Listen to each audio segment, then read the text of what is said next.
Shalom. Ya, saudara, saya ingin mengajak semua kita akan membuka di dalam satu ayat pembuka ya. Silakan ditampilkan 2 Timotius 3 ayat 16. 2 Timotius 3 ayat 16. Ayat ini mengingatkan saudara supaya saudara selalu dekat dengan firman ya.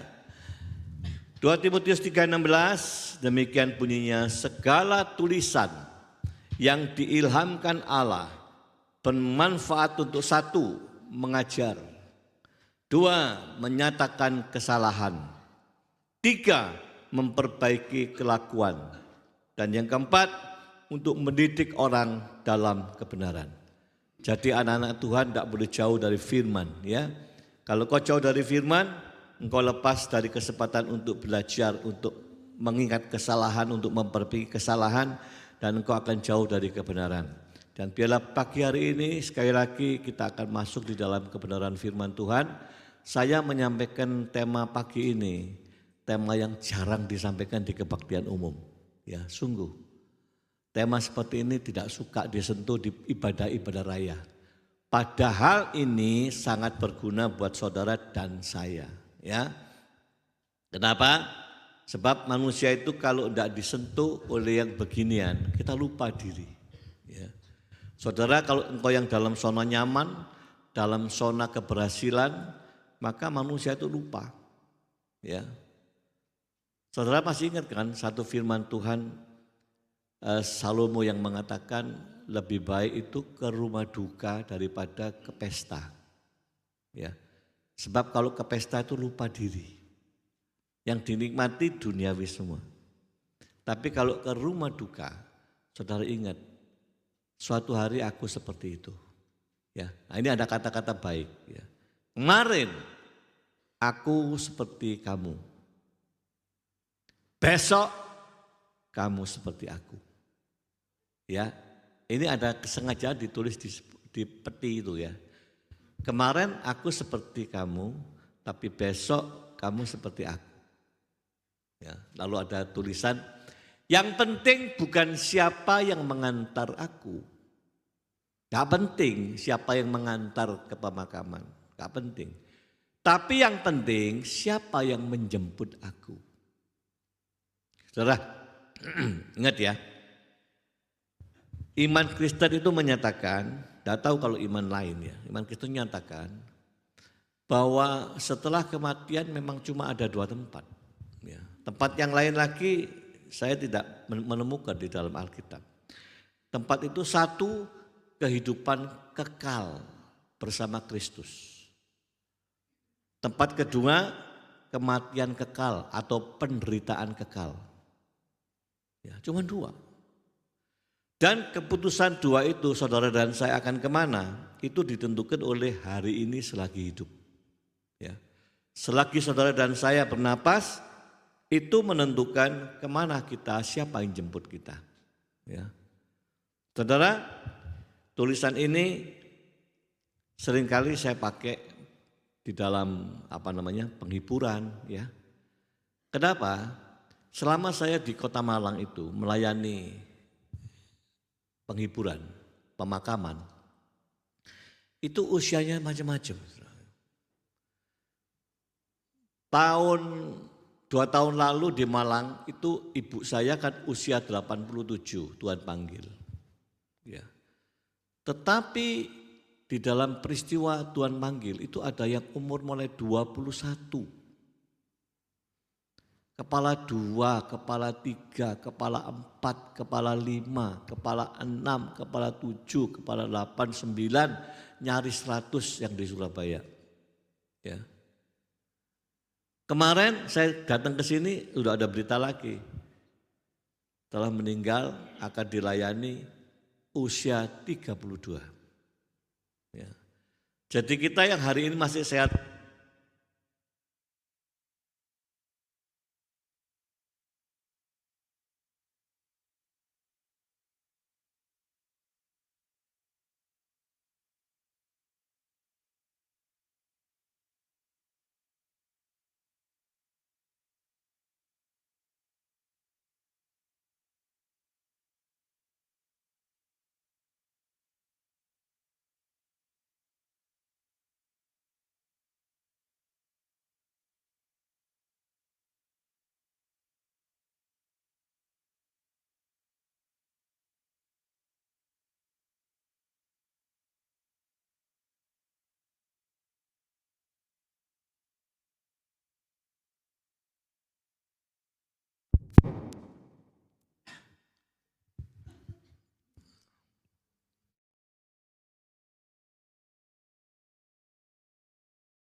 Jadi hari ini yang masih sehat, yang masih muda, Anda jangan menyepelekan. Ya. Soalnya bicara ini adalah siapa mendahului siapa, tak tahu. Ya. Siapa mendahului siapa, sungguh nggak ada yang tahu. Ya. Saya 2 bulan lalu itu dikunjungi teman dari Surabaya ke Malang. Lalu ngafe, ya. Saya berpikir orang ini jarang ketemu saya, jarang, ya. Sangat jarang, ya. Tiba-tiba dia mementingkan datang ke Malang kafe. Lah minggu kemarin saya dapat kabar, Pak si Aiki meninggal loh. Loh baru ketemu. Saya merasa seolah-olah teman ini kayak orang mau pamit loh, mengunjungi banyak teman-teman ya. Kenapa saya bilang? Wong dia sehat-sehat datang. Iya, itu di empedunya ada kistenya. Ya. Dia nyebut itu kiste. Biasanya kiste itu kan ada di kandungan wanita ya. Ini di empedu ada kiste. Lalu dokter memutuskan dipotong aja gitu. Ya dia baik-baik nggak apa-apa. Datang dokter dioperasi dipotong, selesai dipotong langsung drop, meninggal sudah ya. Jadi tidak menduga anak-anaknya, teman-temannya, saudaranya nggak menduga. Karena dalam keadaan baik hanya ada kiste. Ya. Dianggap agak sedikit mengganggu gitu loh. Ya. Nah ini yang saya mau bicara betul ya. Saya ini sempat ngomong sama rekan saya itu, udahlah ya, udah usia berapa ini kita ini ya. Sekarang sempatkan hidupmu menyiapkan diri ya. Udah jangan nakal-nakal seperti dulu-dulu lagi. Ya. Siapkan dirimu sehingga sewaktu-waktu Tuhan panggil kau siap betul. Ya. Hari ini saya ini ngomong juga untuk saya dan istri saya. Siapa mendahului apakah saya dulu atau istri saya dulu? Gak tahu. Ya. Tapi yang kita tahu ya sudahlah kalau aku mendahului engkau siap. Ya, terutama secara mental, secara rohani siap. Kedua kalau dia dulu, saya juga harus siap. Ya, gak ada yang lebih baik dari itu. Karena itu saya berpikir ini kalimat bagus sekali ya. Ditempel di peti mengingatkan aku ini. Kemarin aku seperti kamu Yusman, bisa berdiri, bisa ngomong. Tapi besok engkau akan seperti aku, ngeletak seperti itu ya. Jadi kalau udah seperti itu bisa ngapain kita? Gak bisa nawar lagi ya. Yang penting Yusman bukan siapa yang bingung ngantar kamu ke pemakaman. Bukan, gak penting itu. Yang penting siapa yang menjemput engkau. Nah ini dia ya. Mari next slide kita lihat. Nah, ini ada di Lukas 16:22.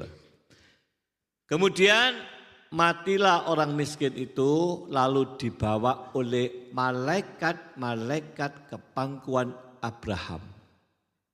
Jadi yang jemput itu malaikat-malaikat Tuhan dibawa ke pangkuan Abraham. Artinya apa? Dibawa ke tempat penghormatan. Ya. Dibawa ke tempat keabadian. Dibawa ke tempat kekekalan yang benar.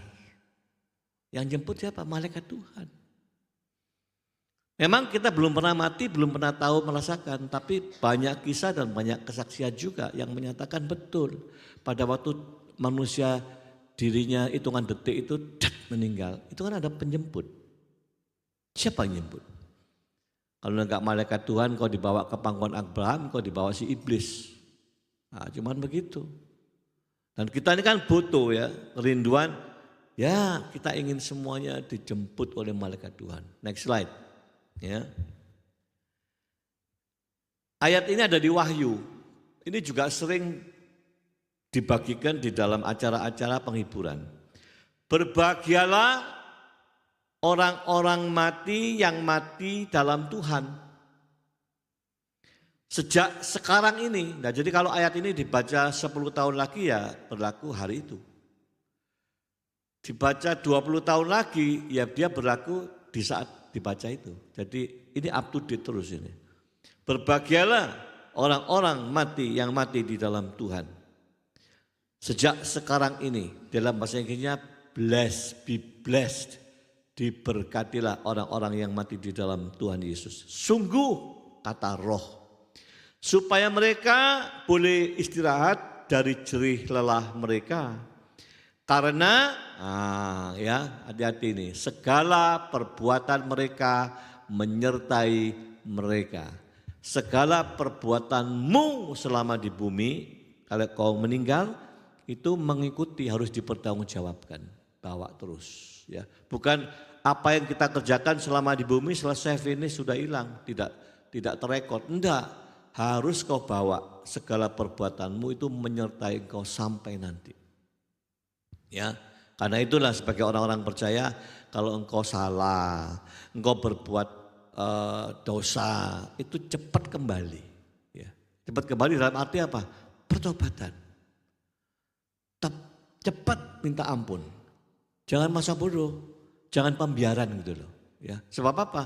Perbuatanmu ini menyertai dirimu loh, sampai terus nanti di kematian. Di alam yang berbeda tetap itu menyertai. Nah, ngeri ya.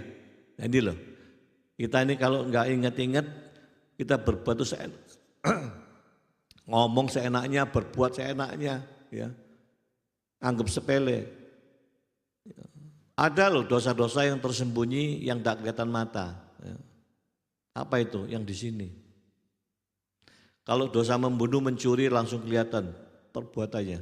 Tapi kalau dosa benci, amarah, pahit hati, tersinggung, aduh, jangan dikira dosa yang begitu itu tidak membawa maut, luar biasa. Ya, Firman sudah ingatkan loh, dosa-dosa yang di dalam sini yang tersembunyi kalau kau tidak selesaikan, itu akan membawa jiwamu dan tubuhmu merana. Ngerti? Jiwa dan tubuhmu menjadi merana. Jadi kata pentingnya itu merana. Merana itu apa? Merana itu saudara sepanjang hari, sepanjang detik hidup. Engkau merasa tertekan, sedih, susah, itu merana. Ya, jiwamu dirongrong merana sampai akhirnya fisikmu merana. Fisikmu merana, firman Tuhan menyatakan lagi, ada orang-orang yang sakit ternyata karena dosa. Dosa apa? Pahit, benci, dengki. Enggak boleh keterusan. Ya, manusia itu membawa kedengkian, benci itu bisa lanjut panjang loh. Ya. Yang rugi bukan yang dibenci, yang membenci. Pak Yusman, apakah engkau tidak pernah sakit hati, benci, tersinggung? Mau pernah? Serius pernah. Ya. Tapi saya belajar tidak mau membiarkan. Cepat dikat. Ya. Kenapa? Lo yang rugi bukan dia yang saya benci, bukan kok. Saya. Ya. Nanti yang akan merana saya. Ujungnya setiap dosa membawa maut. Nah, itu. Padahal kita ini seperti ini loh, ya. Harus mempertanggungjawabkan. Apa yang sudah kau perbuat akan menyertai hidupmu, jiwamu terus akan menyertai. Nah, itu ngeri saudara ya. Semua perbuatan selagi hidup sangat menentukan nanti siapa yang menjemput kamu saat kematian. Kalau terus pembiaran dalam dosa, ada kepahitan, benci, dengki, itu tidak kelihatan loh saudara. Ya. Kalau orang dosa berselingkuh, berzina, membunuh, korupsi, semua kelihatan. Akan ketahuan, tapi kalau di dalam, kebencian, kepahitan, terus gitu. Itu merongrong dan itu mengerikan. Ya, oleh sebab itu hari ini siapapun saudara, cepat cut, akhiri. Bisa kalau kita mau, sebab orang percaya itu ada Roh Kudus yang selalu mau menolong, ya, selalu mau menolong. Tapi kalau kau sendiri tidak kuat, ya, jangan kau biarkan amarahmu juga berkepanjangan. 1% pun nggak ada faidah, nggak ada. Ya, bahkan Firman kan katakan ya, ada engkau akan jadi sakit kalau kau biarkan itu. Ya. Saudara tidak pernah menghadapi ada orang-orang yang sakit, diperiksa kemana aja nggak apa-apa, semua dokter ngomong nggak apa-apa. Nggak apa-apa, ibu ini nggak apa-apa, engkau ini nggak apa-apa. Ya. Akhirnya di ujung kematiannya apa? Kanker, ya. Cancer.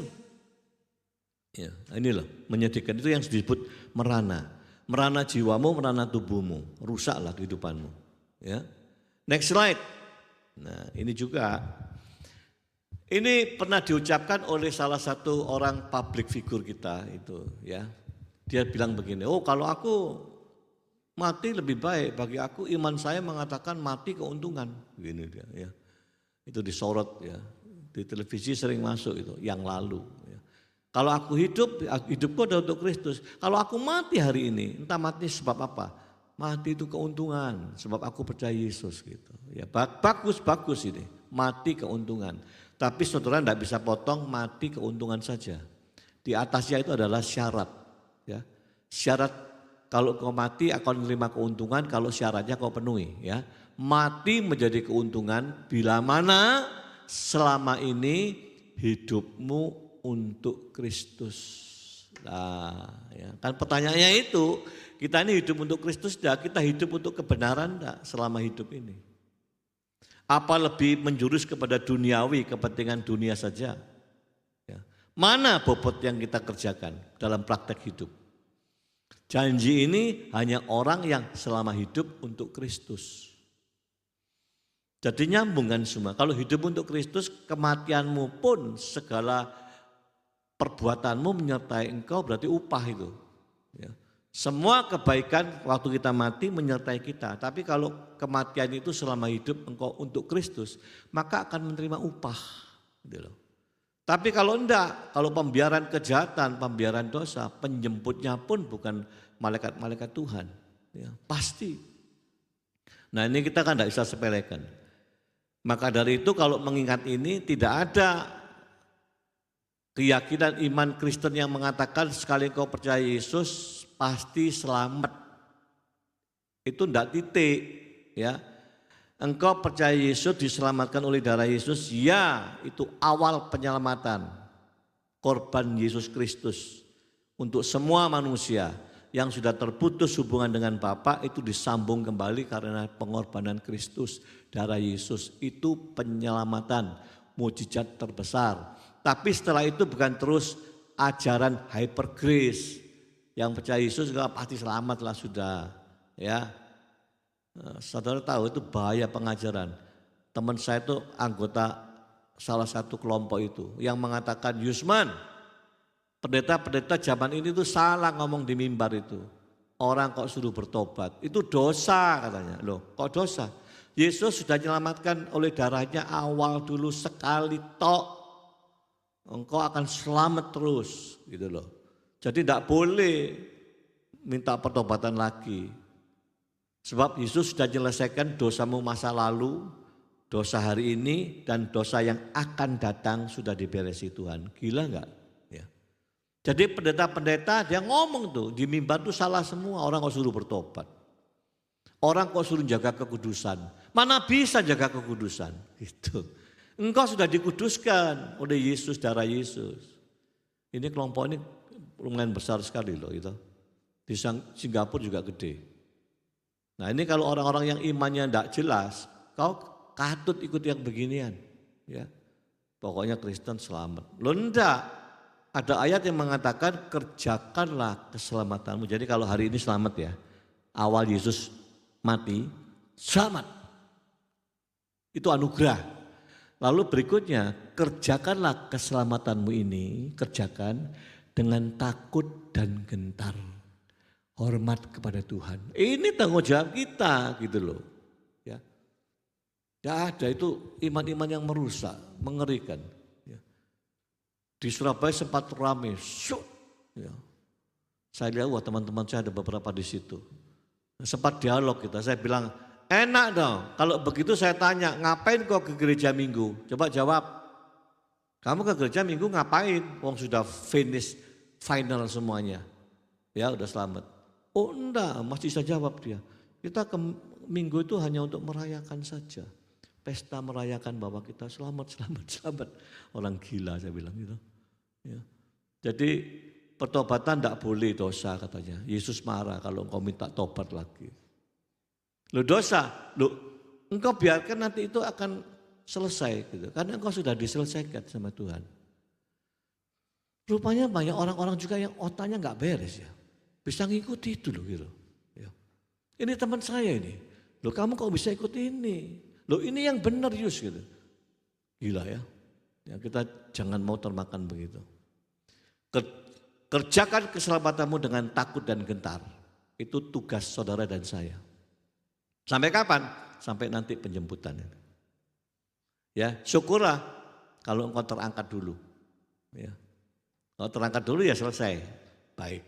Tapi kalau enggak kan kau akan mengalami proses kematian. Siapa yang menjemput saudara? Ya. Nah, next slide. Inilah yang harus dikejar oleh orang percaya. Berusahalah hidup damai dengan semua orang. Dan kejarlah kekudusan.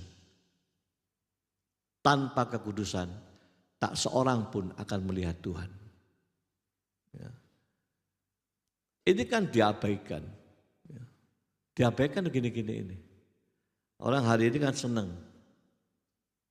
Blessing. Berkat kesembuhan. Ya, berkat mujizat, berkat apapun yang lain. Senang memang orang. Yesus sendiri loh sadar. Yesus baca di Alkitab ya.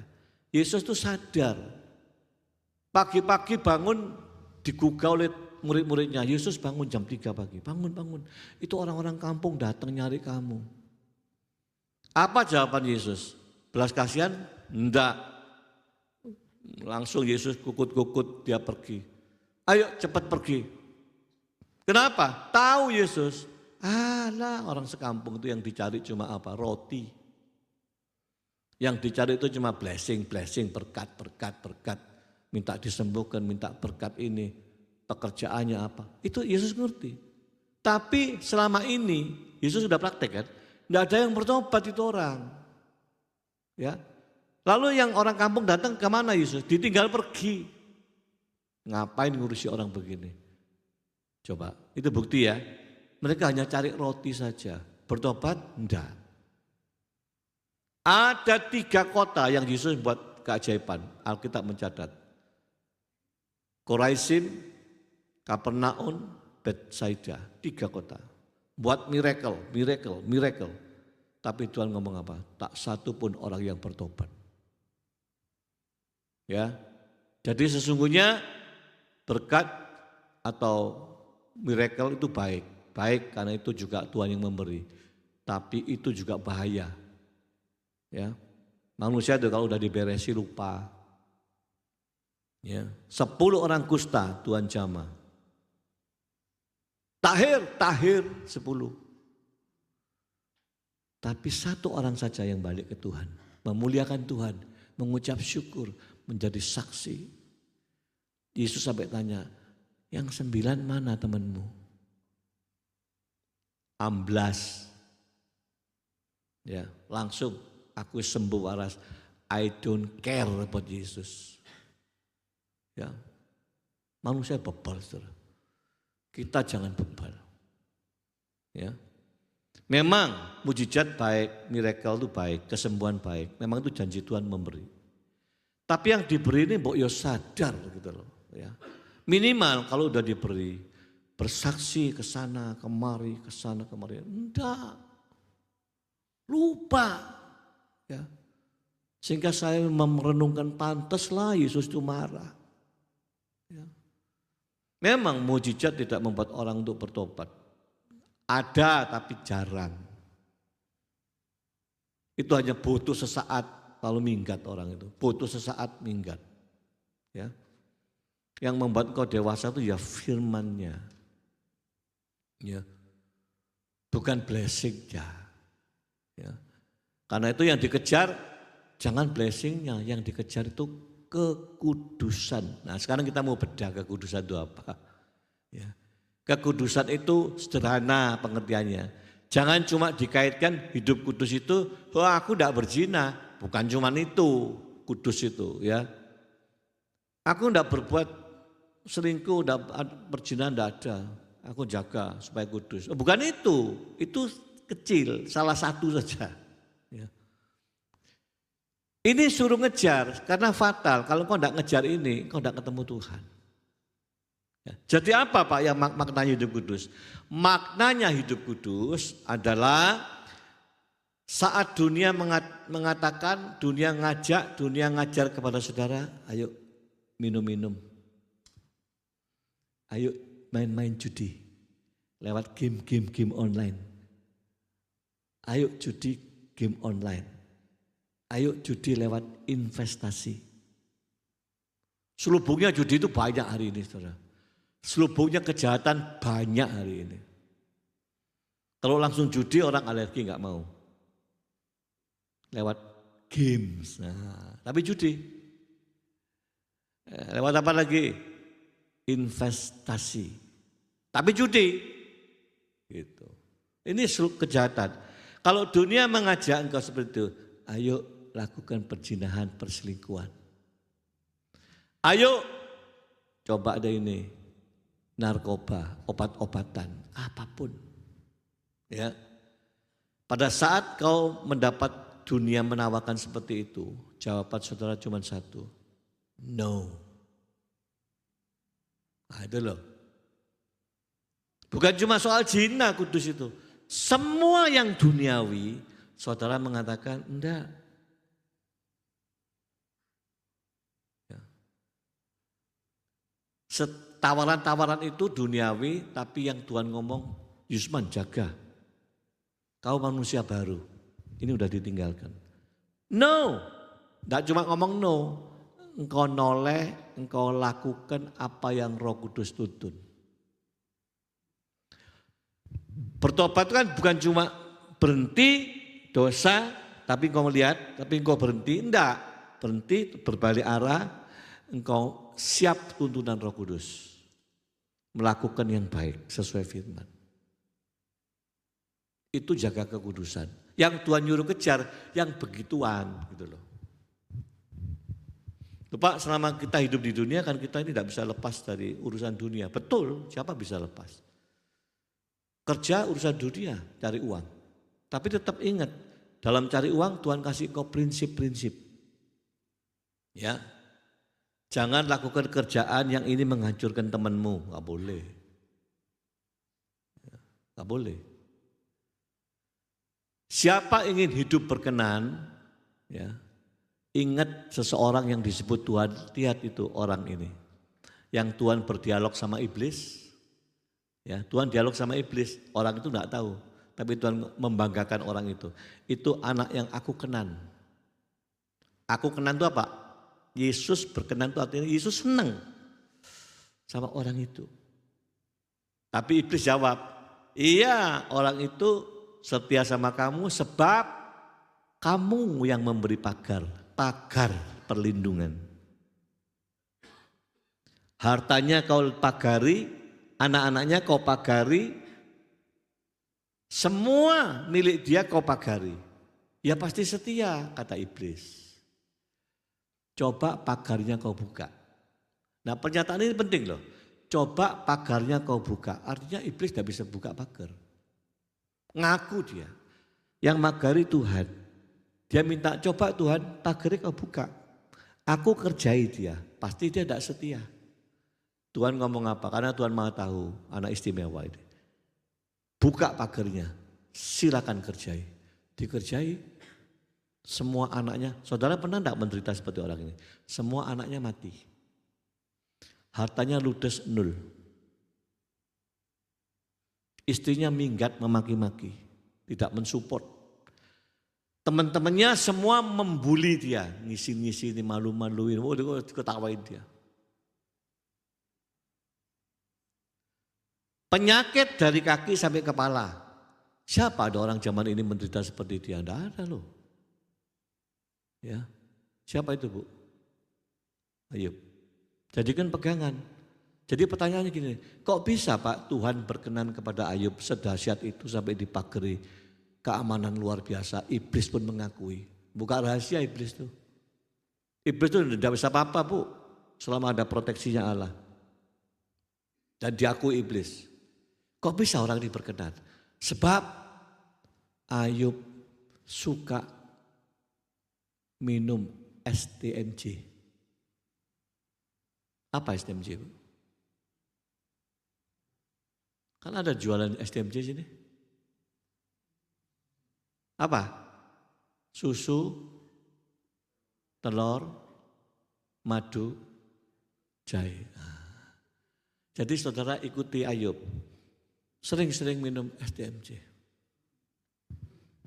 Tuhan cita karena Ayub STMJ. Ya. S-nya apa? Bukan susu. S-nya yang selalu diminum oleh Ayub itu hidup dalam saleh, kesalehan. Hatinya saleh. Yang tahu saleh itu cuma Tuhan. Istrinya nggak tahu, anak nggak tahu. Bapakku ini ada kesalehan enggak? Di sini soalnya Tuhan melihat hati yang saleh. Saleh itu selalu jaga kekudusan hidupnya. Hebat. S saleh. T-nya apa? Takut Tuhan. Artinya hormat kepada Tuhan. Hari ini banyak orang tidak hormat kepada Tuhan. Sorry ya, serius ya. Saya ini punya kelompok rohani. Ya, kalau diukur waktunya Pak, tak anggap dewasa. Ini dewasa. Ada suami istri yang saya anggap paling dewasa. Suatu hari kita di Grand Heaven, kematian. Grand Heaven, Surabaya. Yang mewah itu ya. Tempat rumah duka. Acara di sana, kebetulan keluarga yang meninggal itu banyak yang masih percaya tradisi, sangat. Lalu mereka perintahkan begini, saudara-saudara, sebentar sebelum ini peti dibawa keluar untuk dikremasi, saya minta saudara-saudaranya, teman-temannya semua yang hadir, jangan melihat, ngadep tembok semua ya. Tidak tahu, ini saya, istri dan kelompok saya di sini. Aku sedih loh, sungguhan. Begitu diperintahkan begitu, ada yang tenang, tidak goyang sama sekali. Di depan saya. Saya kaget loh. Yang saya anggap ini agak nakal orang ini ya. Tenang. Dia nggak turuti, tapi istrinya bingung. Gini. Sama istri saya dengan ojo, jangan ngadep tembok. Yang lain, belakang saya yang saya anggap rohaninya senior, suami istri ngadep tembok. Loh aku sedih, saya seolah gini loh, wah aku ini bangun kelompok ini berapa tahun ya? Iya, FA gitu loh, 17 tahun. Memang setia kumpul terus. Tapi lu buahnya seperti ini. Saya tidak marah sama mereka, enggak, tapi saya dalam hati. Aduh kok begini ya. Coba, selama 17 tahun ini ngapain terus? Aktif ke gerejanya ya ngapain? Urusan kecil begini aja enggak setia. Apalagi kalau mereka kena badai besar. Kepukul soal ekonomi, bangkrut habis, rumah disita dijual. Setia dia? Saya yakin tidak setia. Loh perkara gini gak setia. Malah dengan tenang ada yang ngomong ke istri saya. Ya ibu tidak apa-apa bu. Ya siapa tahu demi kebaikan. Kalau pas kejadian benar ya apa. Loh ngatur iman apa ini. Loh karena takut loh. Ini karena ngadep sana itu karena takut. Imannya gak ada. Makanya saya sampai ngomong, kau ini sungkan sama tuan rumah atau sungkan sama Tuhan? Atau kau memang takut percaya begitu? Kalau percaya begitu berarti selama ini kau jadi Kristen gagal. Imanmu tidak makin tumbuh makin begini. Lupa itu tradisi. Lu memang tradisi, Jawa punya tradisi. Orang Tionghoa punya tradisi, suku-suku itu tradisi banyak. Saya tidak menolak tradisi. Ada tradisi yang beriringan, tidak apa-apa. Ada yang lu nggak boleh diimani begitu. Nanti saya tanya, bedanya kamu dengan orang yang tidak beriman apa? Nanti orang yang tidak ngerti pun ngomong, oh sama kok Kristen juga percaya begini. Kan begini orang yang lihat lainnya. Sama kok, imannya sama. Juga percaya kok, nanti takut diajak mati. Ya, takut jong. Loh, Saya sudah ngajari ke mereka, enggak, saya enggak goyah sama istri itu. Ya enggak itu mereka. Jadi saya susah, merasa 17 tahun deh, gagal. Ya, tapi enggak tahu lah, biar ada tanggung jawab kepada Tuhan sendiri. Karena perbuatan mereka menyertai mereka sampai mati nanti. Ya. Sedih saya. Ya. Semoga hal begini tidak terjadi kepada Anda. Ya. Yesus is Yesus. Ya. Iman Kristus, ya Kristus. Apa yang diajarkan oleh Kristus, itu yang diikuti. Gitu loh. Ya. Tidak apa-apa kok kalau setia sama Kristus. Ya. Dua suami istri yang saya anggap sangat serius, baik gitu loh, sungguh-sungguh. Seperti itu juga. Yang saya anggap satu kira nakal lagi, laki satu ini ya. Enggak ya. Malah dia ngomong, enggak saya enggak percaya Pak, ngapain harus ngikut enggak tembok, enggak apa-apa. Gitu ya. Di dalam Alkitab enggak ada. Saudara, mari kita belajar menghormati Tuhan. ST, takut Tuhan itu hormat Tuhan. Itu Ayub hormat Tuhan. M apa M? Menjauhi kejahatan. Ayub itu jauhi kejahatan. Dia mikir dulu sebelum bertindak. Jadi kalau hari ini misalnya kau diajak teman bisnis. Ayo Yusman bisnis ini ayo. Ini cuannya akeh, cuannya besar. Kalau engkau seperti Ayub, mikir. Kalau ini kulakukan berdampak enggak ya? Oh jangan. Kalau aku lakukan ini aku nanti menghancurkan teman-temanku itu. Gak mau. Walaupun aku untung, tapi dia hancur. Gak mau. Mikir dulu sebelum mengiyakan. Sebab dia menjauhi kejahatan. Kalau aku lakukan bisnis ini, jangan nanti ada korban. Maaf ya, yang lalu-lalu itu kan ada banyak masuk investasi bodong itu loh. Ya, bodong-bodong itu loh. Ya. Itu kalau dibikin strukturnya, skemanya, jelas itu bodong skema itu. Ada orang yang untung, ada sebagian besarnya yang rugi. Kalau seperti itu, nah kita sikapnya seperti Ayub, nggak mau dia. Membuat bisnis itu nggak mau. Karena itu juga menjebak orang. Tapi otaknya yang membuat itu loh. Kalau Ayub nggak mau suruh merancang itu. Untungnya besar. Semua yang bodong itu lari, itu triliunan semua. Enggak ketangkap. Bagaimana ketangkap bawa uang triliunan bagi-bagi aja. Ada yang lari ke Amerika sampai hari ini enggak pulang. Itu bandar-bandarnya itu. Ya, Ayub enggak mau lakukan itu. Dia menjauhi kejahatan. Dia ngerti ini perbuatan jahat, enggak mau. Ya. Sama itu perumahan di Surabaya yang bikin 16 tower itu. Ya. Istri saya udah tahu itu orangnya, ownernya itu. Kenapa? Dulu pernah nakal, gegeran sama nyonya saya waktu beli rumah. Ribut nakal, maki-maki marah baru dibayar. Terus bikin lebih besar 16 tower dan perumahan macam-macam, duitnya ya triliun-triliunan. Akhirnya apa? Bodong semua, tutup ditinggal. Korbannya sak bajak. Nah ini loh. Kalau dia berjiwa Ayub nggak mau aku bisnis gini, nanti kalau ada apa-apa merugikan banyak orang, nggak mau dia. Ya, STMJ.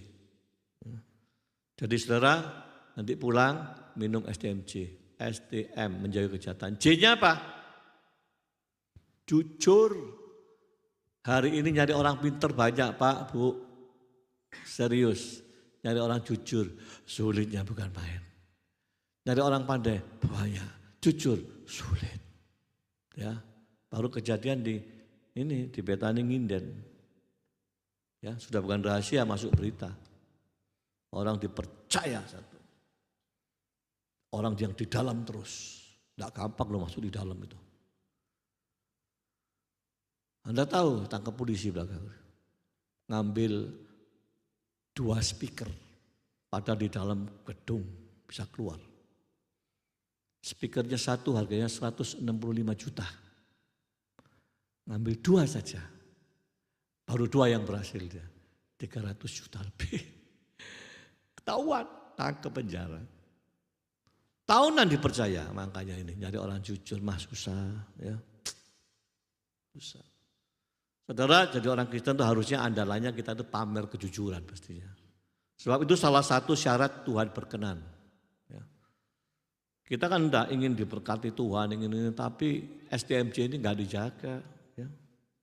Nggak dijaga. Ayo kita berlomba-lomba, tolong pemain musik WL Singer, kita berlomba-lomba sama-sama mengejar susu telur, madu, jahe.